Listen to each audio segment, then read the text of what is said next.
Okay, तो आइए हम आज की अध्ययन को शुरू करते हैं।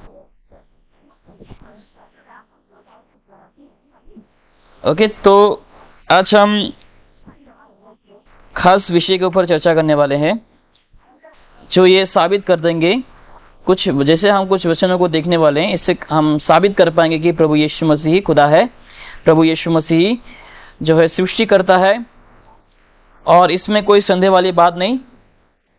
तो हम जैसे वचनों का हम अध्ययन करेंगे, वचनों को हम खोल करके देखेंगे, हमें इससे साफ साफ पता चल जाएंगे कि प्रभु यीशु मसीह जो है सच्चा खुदा है और उनके समान और उनके जैसा और कोई नहीं। बहुत सारे लोग आए, बहुत से लोग गए, बहुत से लोग ये दावा भी किए कि हाँ उन्हीं लोग जो है भगवान परमेश्वर खुदा है, ये है वो है, लेकिन कोई भी जो है साबित नहीं कर पाए। यहाँ तक कि जब हम इतिहास में भी अध्ययन करते हैं प्रभु यीशु मसीह के बारे में, हम ये जान सकते हैं कि यीशु मसीह सच्चा था, यीशु मसीह कौन था, इसके बारे में हम जान सकते हैं। लेकिन आज हम बाइबल को खोलकर हम इसका अध्ययन करेंगे और हम जानने के लिए कोशिश करेंगे कि प्रभु यीशु मसीह वाकई में जो है सच्चा खुदा है। ओके, पहला वचन हम खोलेंगे हम, ताकि जो आगे अध्ययन करने वाले हम उसको समझने के लिए पहला यूहन्ना में हम खोलेंगे।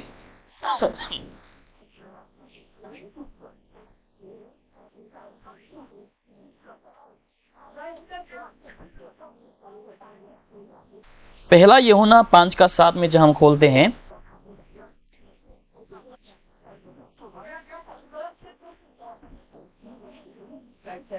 Yes 5:7, So they are seed and bearing their God in heaven, the Father, the Lord, and the Holy Ghost. And these three are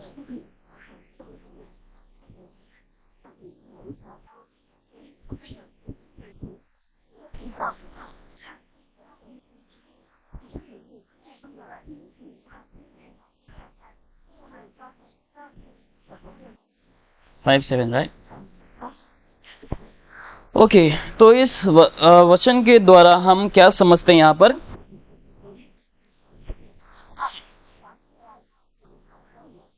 हाथ से पूछ जाता है,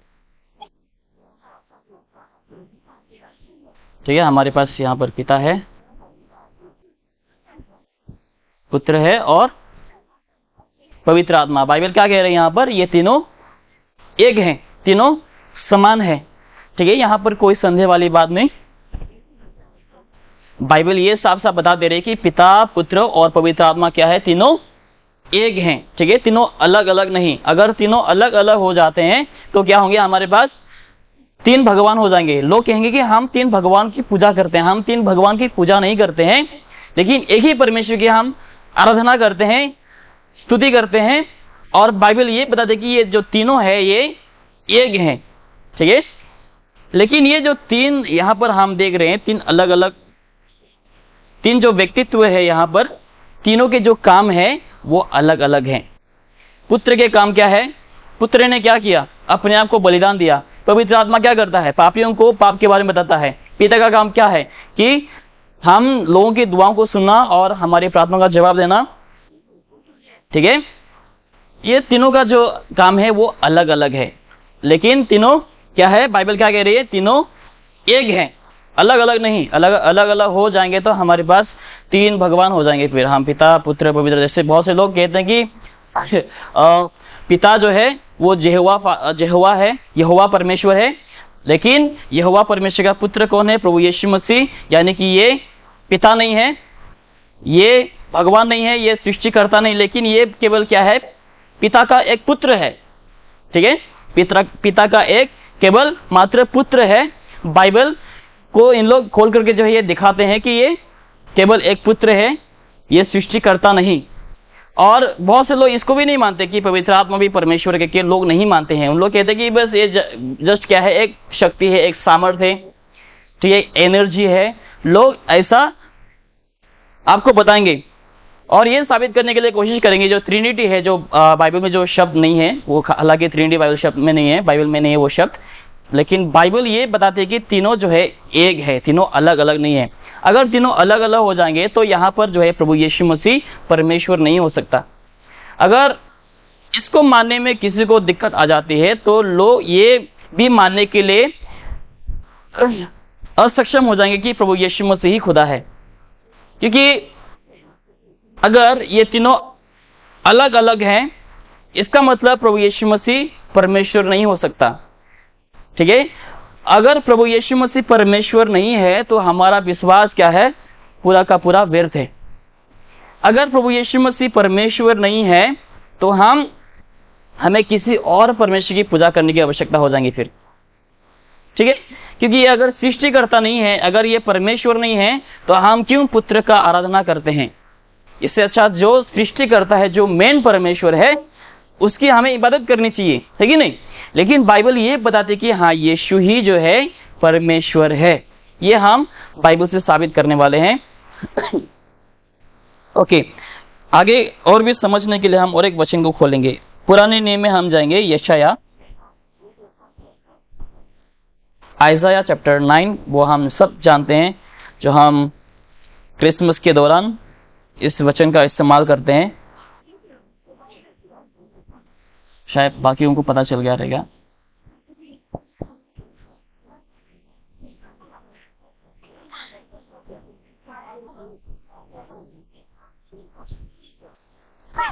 क्या लिखा है यशाया 9 का 6 में, 9 का 6 में। And who will decide it long, and who will decide it given, and the government shall be upon his shoulder. And his name shall be called the Counselor, the Mighty God, the Everlasting Father, the Prince of Peace. Okay, तो इसको आगे की अध्ययन को समझने से पहले इसको हम थोड़ा सा यहाँ पर देखेंगे। बाइबल क्या कह रहे हैं कि यहाँ पर यशाया जो भविष्य देखता है, जो नबी है, वो क्या भविष्यवाणी कर रहा है यहाँ पर कि यीशु मसीह जो है, जो पुत्र जन्म होने वाले हैं, जो जन्मेंगे, वो कौन होंगे। वो शांति का राजा है, राइट। प्रिंस ऑफ पीस लिखा है, राइट। वो शांति का राजा है और वो क्या है, एवरलास्टिंग फादर, है कि नहीं। एवरलास्टिंग फादर वो क्या है, पिता है, वो परमेश्वर है कि नहीं। भविष्यवाणी जो है हजारों साल पहले की गई थी यशाया नबी के द्वारा कि एक पुत्र जन्मेंगे एक कुंवारी के द्वारा, जिसको क्या कहा गया है, Prince of peace, everlasting father. और यह भी लिखा गया कि वो आने वाले दिनों में जो है संसार में कैसे राज करने वाले हैं। ठीक है, कैसा संसार में वो राज करने वाले हैं उसके बारे में भी लिखा है। जब हम वही भविष्यवाणी को जो हम पूरी होते हुए हम कहां पर देखते हैं, जो हम मैथ्यू, गॉस्पेल ऑफ मैथ्यू 1:21 से लेकर 23 तक जो हम देखते हैं, वो भविष्यवाणी जो है यहाँ पर पूरी हो जाती है। और वाकई में जो है प्रभु यीशु मसीह मरियम के द्वारा क्या लेते हैं, जन्म को लेते हैं, और ये भविष्यवाणी जो है यहाँ पर पूरी हो जाती है। ओके, अभी हम आगे जाते हैं। ओके, पहला वचन हम खोलेंगे आज। जो असंभव चीजें जो है प्रभु यीशु मसीह ने किए हैं, राइट। अविश्वसनीय जो चीजें हैं प्रभु यीशु मसीह ने किए हैं और उनके द्वारा जो है हुआ है, वो हम वचनों को खोल करके देखेंगे, जिससे ये साबित हो जाएंगे कि प्रभु यीशु मसीह वाकई में परमेश्वर है। पहला हम देखेंगे gospel of Matthew, gospel of Matthew 1:23।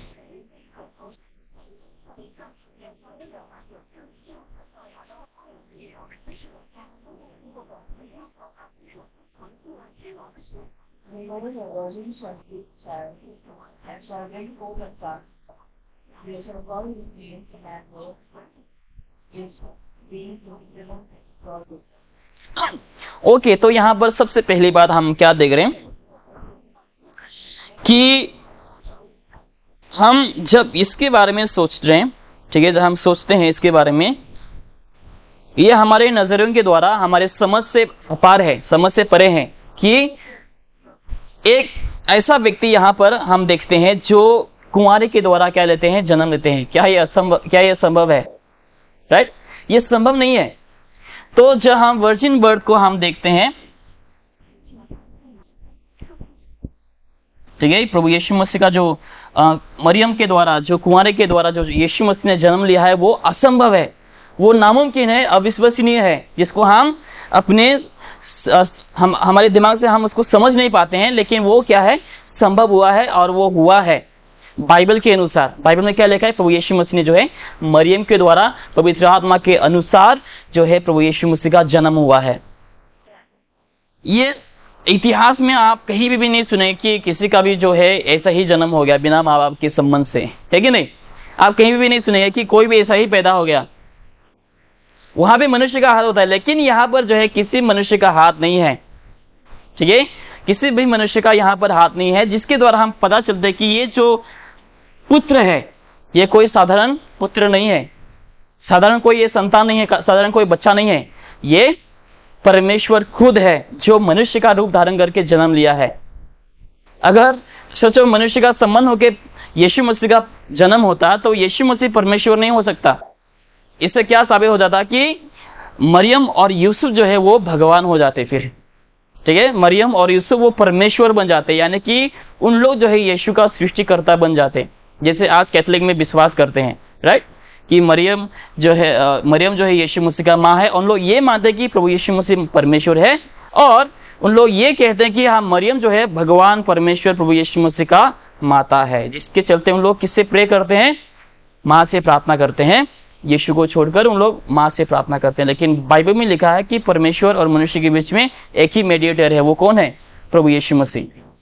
हमें किसी और के पास जाने की जरूरत नहीं। प्रभु यीशु मसीह ने कहा कि तुम मेरे से ही दुआ कर सकते हो, राइट, हम डायरेक्ट प्रभु यीशु मसीह से प्रार्थना कर सकते हैं। इसलिए हम जब प्रार्थना समाप्त करते हैं हम क्या कहते हैं, प्रभु यीशु मसीह के नाम से हम ये दुआ करते हैं, आमीन, राइट, यीशु मसीह के नाम से हम दुआ करते हैं। तो हमें मरियम की जरूरत नहीं है यहाँ पर। तो जब हम वर्जिन बर्थ को हम देखते हैं, जो असंभव चीजें है वो संभव हुई है, इसके द्वारा हम ये पता लगा सकते हैं कि हाँ यीशु मसीह जो है वाकई में परमेश्वर है।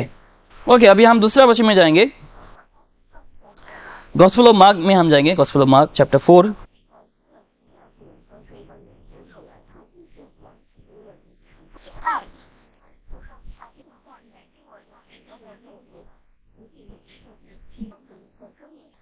तो ये पहला आप लोग देख सकते हैं। ओके, अभी दूसरा हम जाएंगे, गॉस्पेल ऑफ मार्क चैप्टर 4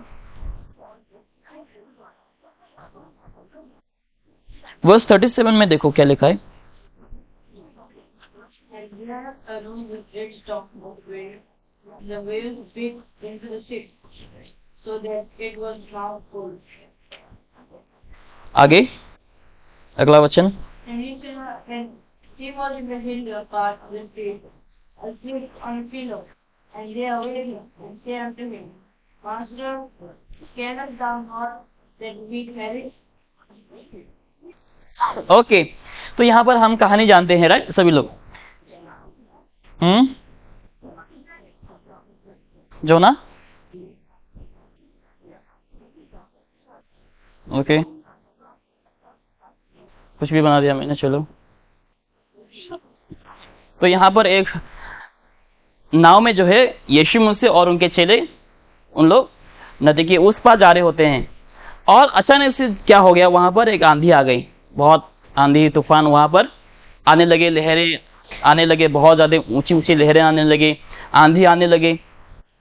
उस समय बाइबल में क्या लिखा है पता है, अगर हम नीचे देखेंगे, देखो क्या लिखा है, प्रभु यीशु मसीह क्या कर रहे थे, देखो।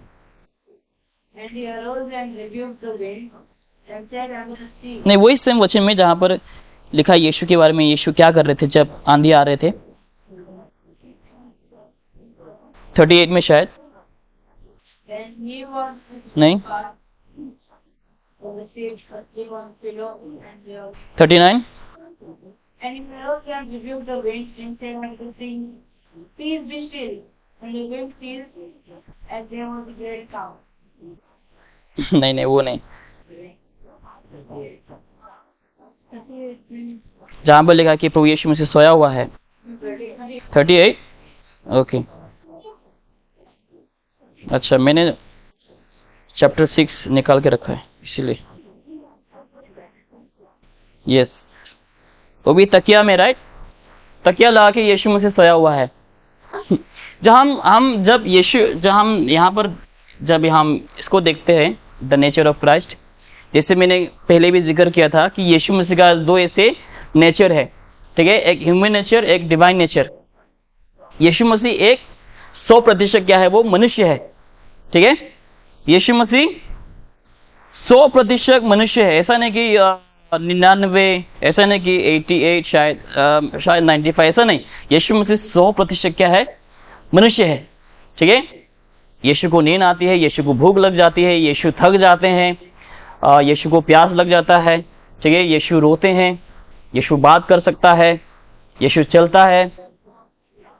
ठीक है, जो मनुष्य को होता है वो यीशु मसीह को भी होता है, क्योंकि वो 100% मनुष्य है। अगर वो 100% मनुष्य नहीं होते तो हमारे पापों का वो बलिदान नहीं बन सकता। तो एक मनुष्य होने के नाते प्रभु यीशु मसीह यहाँ पर शायद थक गए थे, उनके जर्नी के दौरान, उनके सेवकाई के दौरान शायद वो थक गए थे, जिसके चलते प्रभु यीशु मसीह आराम से क्या तकिए लिए हुए वो सो रहे थे। तो अचानक से क्या आने लगे, आंधी आने लगे, लोग डर गए। यीशु मसीह के चेले चिल्लाने लगे, हमें बचाओ, हमें बचाओ। और उन लोग यीशु मसीह को क्या कर रहे थे, उस समय जगा रहे थे।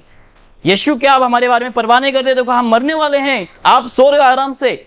और यीशु मसीह क्या करते हैं, यहाँ पे जाग जाते हैं। और जागने के बाद क्या करते हैं यीशु, असंभव चीजों को संभव कर देते हैं। क्या कहते हैं यीशु मसीह? देखो नीचे आखिरी बच्चे में देखो क्या लिखा है, verse 41। And they feared exceedingly and said one to another, what manner of man is this, that even the wind and the sea obey? देखा। तो यहाँ पर जो है आज तक कोई भी इंसान, कोई भी साधारण व्यक्ति ये जो काम प्रभु यीशु मसीह ने किया कोई नहीं कर सका। हम चाहे शारीरिक तौर से जितना भी शक्तिशाली हो रहा है ब्रदर, जितना भी जिम कर ले, जितना भी हम खाए पिए, हम आंधी तूफान को रोक नहीं सकते। हमारे पास वो शक्ति, वो सामर्थ, वो एबिलिटी नहीं है, वो पावर हम में नहीं है। वो केवल परमेश्वर के पास ही हो सकता है, वो केवल सृष्टिकर्ता के पास ही हो सकता है। ठीक है नहीं? जिन्होंने बनाया है वही जो है सृष्टि को कंट्रोल कर सकता है। ठीक है, कोई भी साधारण मनुष्य जो है सृष्टि को कंट्रोल नहीं कर सकता। आंधी आते हुए कोई आंधी रुक जा, हे तूफान रुक जा, हे लहर थम जा, कोई नहीं कह सकता।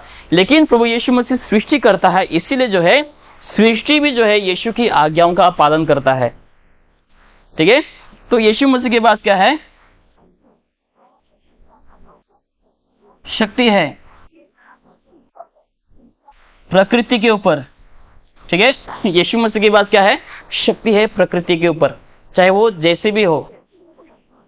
जैसे हम बहुत से ऐसे कहानी भी देख सकते हैं जहां पर पिछले नहीं कुछ हफ्ते पहले शाम ने देखे थे गॉस्पेल ऑफ लूक चैप्टर 5 में, जहां पर पतरस जो है पूरी रात वो मेहनत करते हैं, उन्हें एक भी मछली नहीं मिलती। उसके बाद यीशु कहता है कि चलो हम जाकर के मछली पकड़ेंगे। और जाने के बाद प्रभु यीशु मसीह जो है उन्हें आज्ञा देता है कि तुम जाल को फेंको।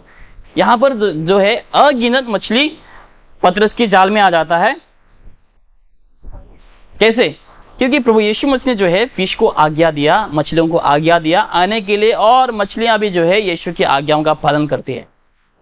ठीक है, सृष्टि के ऊपर, प्रकृति के ऊपर क्या है? प्रभु यीशु मसीह के पास सामर्थ्य है, क्योंकि यीशु ही जो है सृष्टि करता है। कोई भी साधारण मनुष्य ये काम नहीं कर सकता।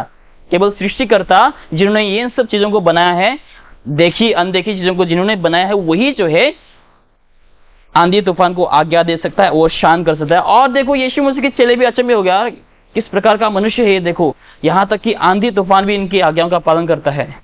ठीक है, तो पहला वर्जिन बर्थ, जो असंभव है संभव हुआ, जो हमारे द्वारा असंभव है उनको भी प्रभु यीशु मसीह ने संभव कर दिखाया। प्रकृति के ऊपर यीशु का सामर्थ होना। ओके, अभी हम अगला वचन में हम जाएंगे, gospel of Mark chapter 6। Gospel of Mark chapter 6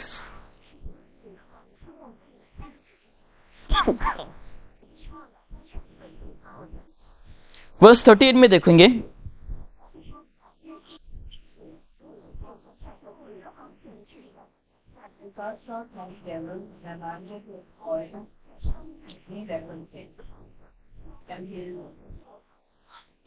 हाँ, 38 या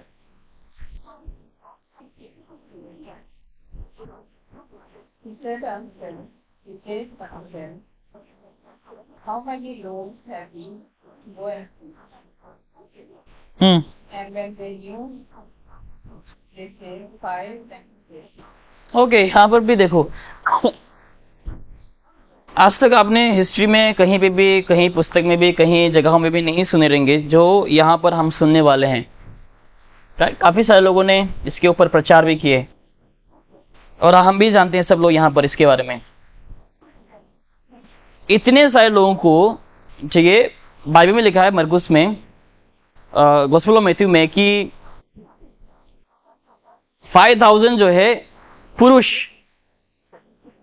कितने सारे? 5,000 पुरुष और उसके साथ बहुत सारे बच्चे, बहुत सारे महिलाएं भी थे। अगर हम गिनेंगे कि एक परिवार में 5 भी हुआ तो कितने हो गए? सोचो, एक परिवार में 5 तो 25,000, राइट? अगर मैं गलत नहीं हूं तो करीबन 25,000 जो है वहां पर लोग जमा हुए थे।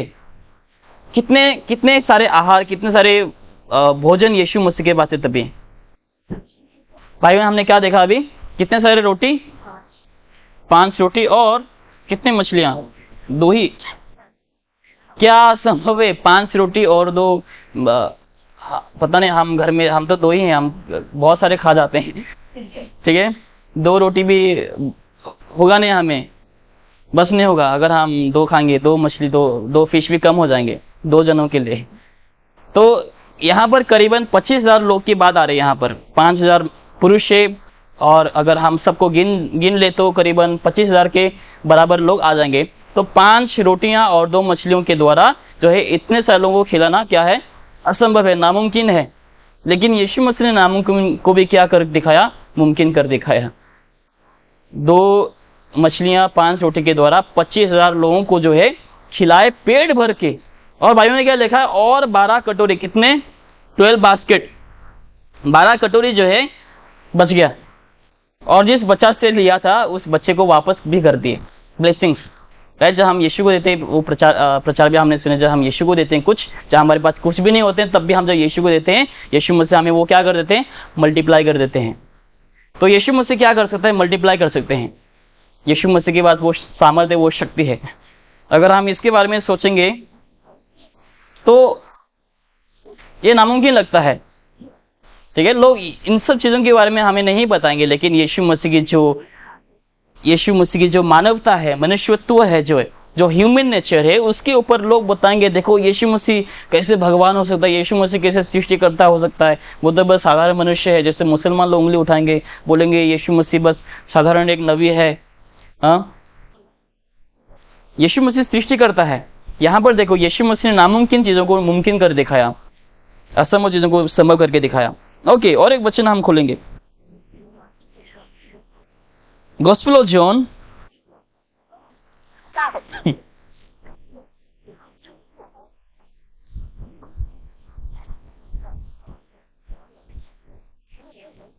गॉस्पेल ऑफ जॉन चैप्टर 11, यूहन्ना लिखित सुसमाचार अध्याय 11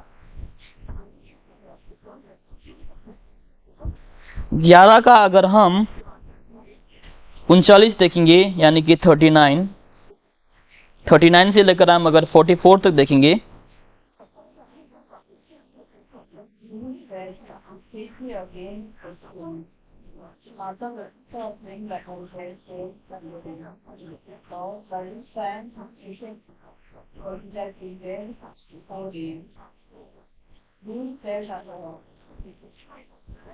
But I was under thee, that thou wouldst believe, thou shouldst see the glory of God. Then they took away the stone that the dead was laid, and Jesus lifted his fire and said, Father, I thank thee that thou hast heard me. And I knew that thou hearest me always, but because of the people who stand by, I said, that they may believe that thou hast sent me. And when he thus had spoken, he cried with a loud voice, Lazarus, come forth. And he that was dead came forth, bound hand and foot with great wounds, and his face was bound with about the matting. He said unto him, You come and let go.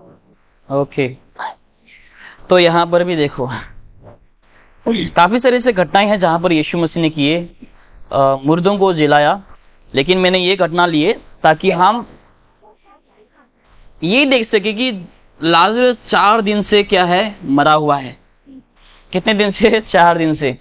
और उनकी जो बहन है, Lazarus की जो बहन है, वो ये भी कहती है यीशु मसीह को, अभी हम कैसे ये कर सकते, क्योंकि अभी शायद वो उसके शरीर से बदबू आ रहे होंगे, है कि नहीं। जब यीशु मसीह ने कहा कि पत्थर को हटा दो, तो माता कहते कि पत्थर को कैसे हटा सकते हैं, बदबू आएंगे फिर। लेकिन यहां पर भी देखो प्रभु यीशु मसीह ने क्या किया? 4 दिन से मरा हुआ व्यक्ति को भी क्या कर दिए? जिंदा कर दिए।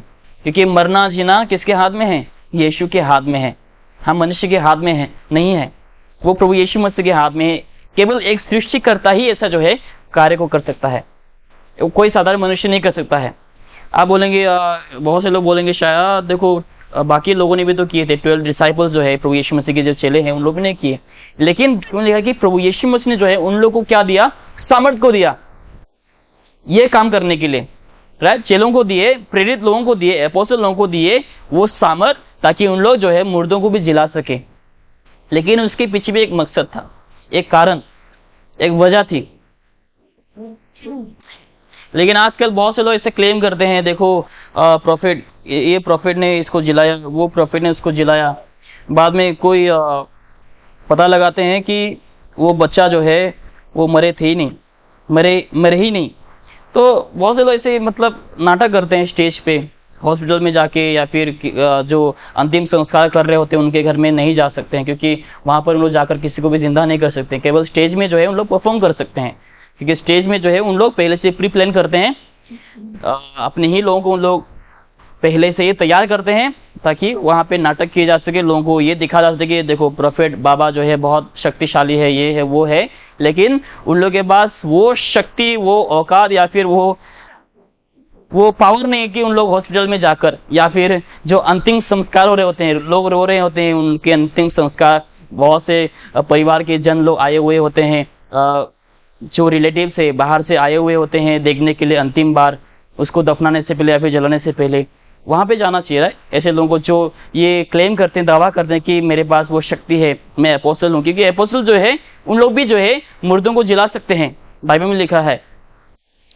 तो उन लोगों को वहां पर जाने चाहिए। तो यहाँ पर देखो प्रभु यीशु मसीह जो है सृष्टि करता है, जिसके चलते 4 दिन से मरे हुए जो लाजरस थे उसको भी यीशु ने क्या कर दिए, जला दिए। क्या ऐसा कोई कर सकता है? क्या आज तक ऐसा किसी ने किया? जो स्पिरिचुअल गुरु लोगों ने जो दावा किए थे कि हम परमेश्वर है, मैं भगवान हूँ, ये हूँ, जिन लोगों ने दावा करके गए, आज तक कोई भी ऐसा नहीं कर सका। यहाँ तक कि हिंदू के जो एक बाबा है, साईं बाबा बोल के, उन्होंने भी क्लेम किए थे कि मैं परमेश्वर में वापस जी उठूंगा। आज तक नहीं जी उठे। बहुत से लोग उनकी पूजा करते हैं आज, राइट, लेकिन आज तक भी वो जी नहीं उठे। लेकिन प्रभु यीशु मसीह ने भी मरने से पहले दावा किया था, इस मंदिर को तुम डिस्ट्रॉय करो, 3 दिन में मैं वापस इसको बना दूंगा, राइट। लोगों ने सारे इसको 40 साल 50 साल लग गए हमें इस मंदिर को बनाने के लिए, बोल रहा है 3 दिन में बना देंगे। ये तो बहुत अच्छा आर्किटेक्ट है, या फिर इंजीनियर है शायद, या फिर लेबर है। लेकिन यीशु मसीह ने इस शरीर के बारे में, अपने खुद के शरीर के बारे में कहा कि मैं मरूंगा लेकिन 3 दिन बाद क्या हो जाऊंगा, वापस जी उठूंगा। और यीशु मसीह ने वो भी करके दिखाया, वो भी हम आगे देखेंगे। ओके, अभी हम और एक वचन देखेंगे, gospel of Matthew,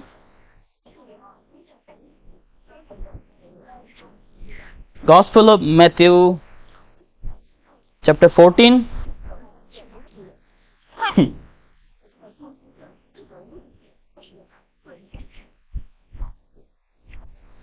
gospel of Matthew chapter 14 verse 24 से लेकर 33 तक अगर हम देखेंगे। But the sheep was not in the midst of the sea, told with fail, for the wind was contrary. And the 4th watch of the night, Jesus ran unto them, walking on the sea. And when the disciples saw him walking on the sea, they were troubled, saying, It is a spirit. And they cried out for fear. But straightway Jesus spake unto them, saying, Be of good cheer, it is I, be not afraid. And Peter answered him, and said, Lord, if it be thou, bid me come unto thee on the water. And he said, Come. And when Peter was come down out of the ship, he walked on the water to go to Jesus. But when he saw the wind boisterous, he was afraid and beginning to sink. He cried, saying, Lord, save me. And immediately Jesus stretched forth his hand and caught him, and said unto him, O thou of little faith, wherefore didst thou doubt? हो गया right. साधारण सी बात है, कोई भी डरेंगे। अगर रात अंधेरे में आप चल जा रहे होते अपने दोस्तों के साथ नाव में, छोटी सी नाव में, अचानक से किसी को अंधेरे में चलते हुए देखेंगे पानी के ऊपर, वो भी, राइट? सब लोग डरेंगे। कोई कोई तो पानी में कूद के या फिर पता नहीं क्या क्या कर जाएंगे। कुछ भी कर सकते हैं उन लोग, आक्रमण भी कर सकते हैं, कोई कोई लाठी से फेंक सकते हैं, पत्थर फेंक सकते हैं, कुछ भी। तो यीशु मसीह के जो चेले थे यहाँ पर, इन लोग भी डर गए कि ये तो आत्मा है, उन लोग भी डर गए। लेकिन प्रभु यीशु मसीह ने कहा कि शांत हो जाओ, शांत हो जाओ, ये मैं हूं, राइट? यीशु मसीह ने क्या कहा कि शांत हो जाओ, ये मैं हूं। तो पतरस क्या कहता है, प्रभु अगर ये आप हैं तो प्लीज मुझे भी आज्ञा दो, मैं भी पानी के ऊपर चलूं। बाइबल के इतिहास में, पूरी इतिहास के अनुसार ऐसे केवल 2 ही लोग पानी के ऊपर चला आज तक। बहुत से लोग फेक भी दिखाते हैं, यूट्यूब में अगर आप सर्च करेंगे, बहुत से लोग पानी के ऊपर चलते हैं, उसमें जो है ग्लास लगाया जाता है, किसी को दिखता नहीं। तो लोगों को लगता है अरे वाह, पानी में चल रहा है, इसके पास कुछ तो शक्ति है, सुपरनेचुरल पावर है। लेकिन आज तक केवल 2 ही लोग पानी के ऊपर चले, ठीक है? पतरस के पास वो सामर्थ्य नहीं, शक्ति नहीं, लेकिन यीशु ने आज्ञा दिया। जो सृष्टि करता है वही दूसरों को आज्ञा दे सकते हैं चलने के लिए। उसके पास, पतरस के पास कोई भी शक्ति नहीं, कोई भी सामर्थ्य नहीं जबकि वो पानी के ऊपर चल सके, वो असंभव है। लेकिन यीशु मसीह चला, देखिए वो सृष्टि करता है, और यीशु मसीह उसके साथ साथ पतरस को भी आज्ञा देता है कि हाँ तुम भी चल के आओ, ठीक है? तो यीशु मसीह पानी के ऊपर चल सकता है क्योंकि वो परमेश्वर है, वो सृष्टि करता है, और उसके अलावा कोई दूसरा कोई भी व्यक्ति पानी के ऊपर नहीं चल सकता। ओके, अभी हम 2 पॉइंट देखेंगे, समाप्त करेंगे। अगला पॉइंट में जाएंगे वर्शिप के ऊपर।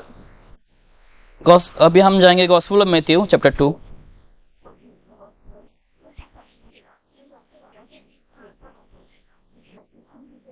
गॉस्पेल ऑफ मैथ्यू 22 का 11 में देखो।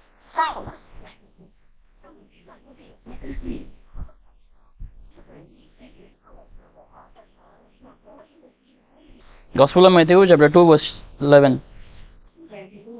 Sorry, Gospel of Matthew chapter 2 verse number 11.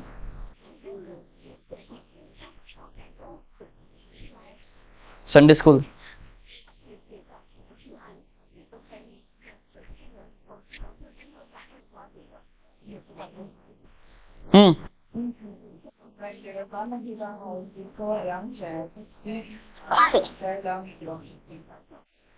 Okay. They had opened their treasures, they presented unto him gifts, gold and frankincense.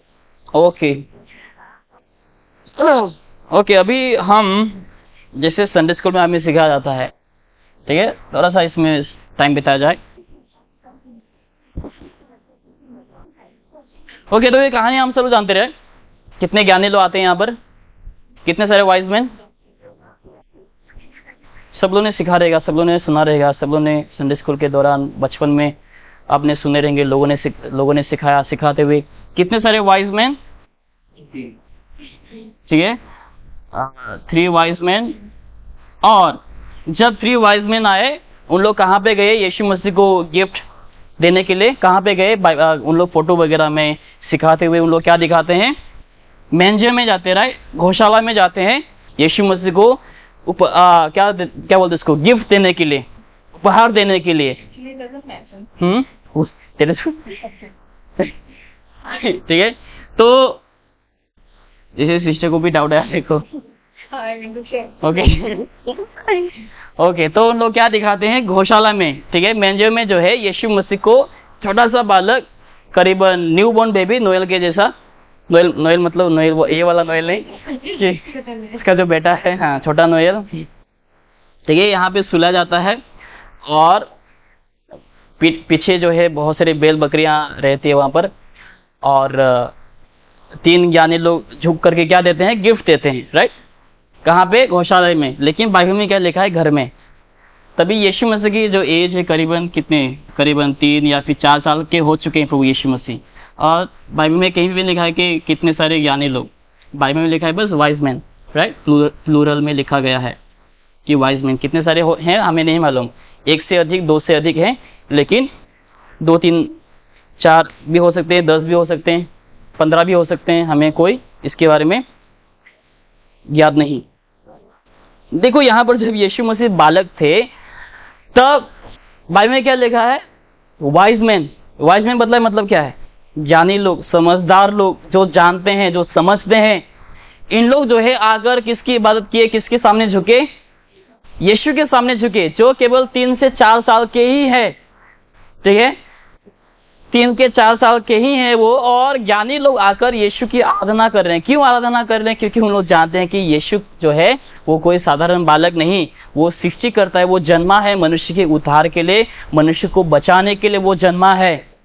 परमेश्वर खुद उतरा है, राइट, परमेश्वर खुद उतर के आया है संसार में मनुष्य जाति के उद्धार के लिए। और वो प्रभु यीशु मसीह, ये ज्ञानी लोगों ने काफी साल से जो है उन लोगों ने जर्नी की है, उस स्टार को फॉलो करते हुए उन लोगों ने आए गौशाला तक, यरूशलेम तक आए, बेथलेहम नगर में यीशु को ढूंढते हुए। और जब उन लोगों ने आया, करीबन यीशु मसीह का कितना उम्र, 3-4 साल हो चुके थे, यानी कि उन लोगों को भी शायद 2-3 साल लग गए थे।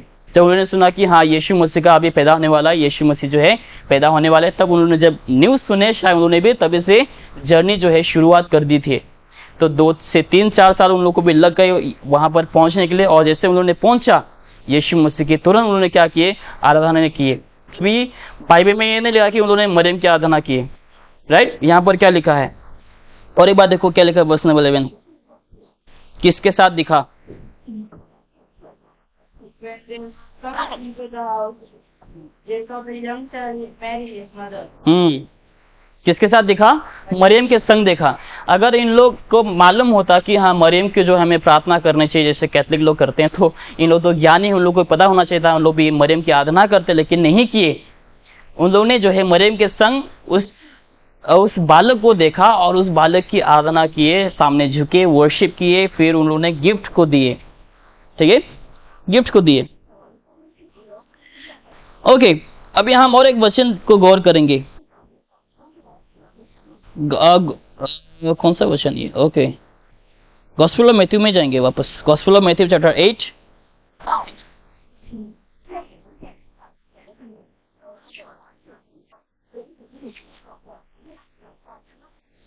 गॉस्पेल ऑफ मैथ्यू 8 का 2 में देखो, वर्स नंबर 2।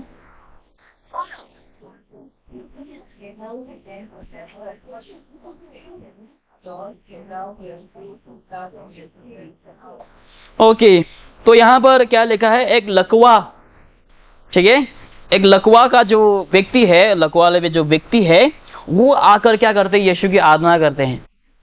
ये केवल मैंने 2-3 घटनाएं ही मैंने यहाँ पर चुना है बाइबल में, इससे बहुत सारे जगहों में जहां पे लिखा कि लोगों ने आकर यीशु की आराधना की, यहां तक कि शैतान ने भी जो है यीशु की आराधना की, ठीक है, जहां पर एक अगिनत आत्माएं एक व्यक्ति के अंदर बसा हुआ था, वो जो आत्माएं हैं वो भी यीशु के पास आकर क्या किए पता है, वर्शिप किए, यीशु की वर्शिप की। और यीशु ने कभी भी आराधना को मना नहीं किया। जब यूहन्ना ने स्वर्ग में गया, तब यूहन्ना ने क्या किया पता है, वो पहचाने सका कि वहां पे महिमा से भरा हुआ, स्वर्ग जो है महिमा से भरा हुआ जगह है।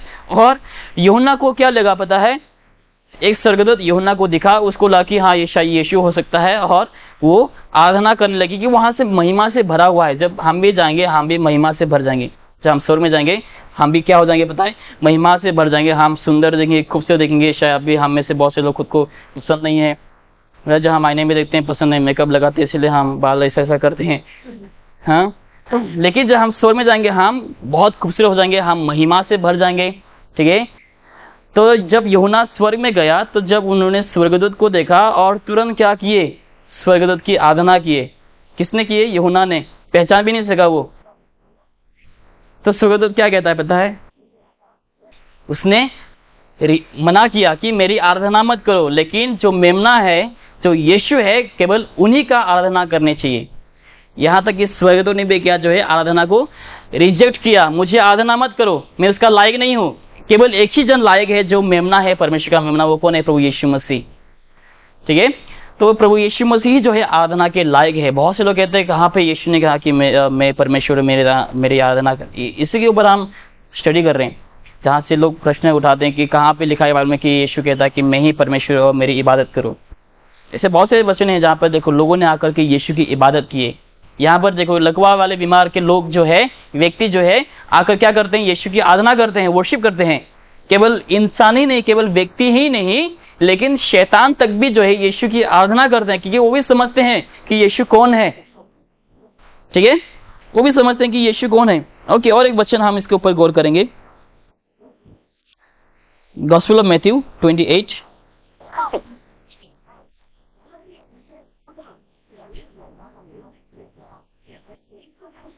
ओके, फटाफट हम करेंगे, समय ज्यादा ले लिया मैंने शायद। गॉस्पेल ऑफ मैथ्यू 28:9, 28 का 9। And as they went to tell his disciples, behold, Jesus met them, saying, all these things. They came and went to him by okay, यहाँ पर मैं आने जो अगला पॉइंट है उसके मैं वचन नहीं दे रहा हूँ इसमें। ओके, तो यहाँ पर जो है भोर के समय क्या होता है पता है? भोर के समय मरियम मगदलिन और एक मरियम जो है, उन लोग दोनों जाते हैं उस कब्र में, जाते हैं जहां पर यीशु मसीह को रखा गया था। यीशु को ढूंढने के लिए उन लोग गए हुए थे वहां पर मरहम पट्टी लगाने के लिए। तो जब उन्होंने गया वहां पर, स्वर्गदूत ने क्या कहा पता है? कि प्रभु यीशु मसीह यहाँ पर नहीं है, वो जी उठा है। तुम जाओ, बाकी चेलों को भी तुम लोग जाकर के क्या करो, तुम लोग बता दो। तो जब उन लोग रास्ते में जा रहे थे, उन लोगों ने क्या, किसकी दर्शन पाए? उन लोगों ने यीशु के दर्शन। उन लोगों ने यीशु मसीह को देखा और वहां पर उन लोग उसी वक्त क्या किए? यीशु मसीह की आराधना किए, क्योंकि यीशु मसीह आराधना के लायक है, मृत्यु से पहले भी, मृत्यु के बाद भी। और ठीक है, ये तो हो गया, हम आराधना जो है यीशु मसीह आराधना के लायक है, ये वही परमेश्वर है, वही सृष्टि करता है। अभी एक वचन तो नहीं खोलेंगे, बस मैं आपको कहानी बता रहा हूं ताकि आपको पता चले।